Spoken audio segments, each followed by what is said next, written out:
Assalamualaikum warahmatullahi wabarakatuh. Perkenalkan, nama saya Irana Liza dari Sekolah Vokasi Universitas Bogor. Nah, pada kesempatan kali ini mungkin teman-teman udah akrab banget sama instalasi yang digunakan dalam sistem hidroponik, yaitu bed system dan juga setengah event. Tapi kalian tahu nggak sih kalau ada salah satu instalasi yang sering digunakan oleh para pelaku bisnis hidroponik, yaitu vertical growing tower. Nah, buat kalian yang belum tahu soal vertical growing tower, yuk simak video berikut ini. Vertical growing tower adalah instalasi yang berbentuk tower. Seperti namanya, instalasi ini adalah satu dari jenis media tanam vertikultur yang sedang ramai digunakan oleh para pelaku bisnis. Sistem yang digunakan oleh vertical growing tower adalah sistem air mancur.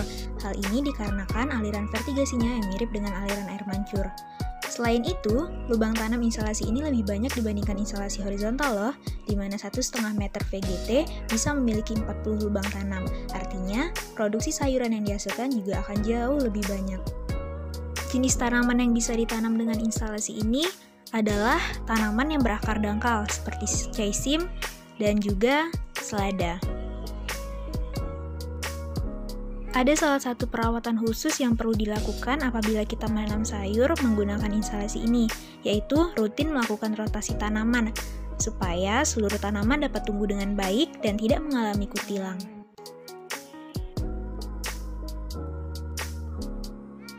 Nah, sekarang kalian udah tahu kan tentang vertical growing tower. Kalau begitu, selamat mencoba di rumah. Terima kasih. Wassalamualaikum warahmatullahi wabarakatuh.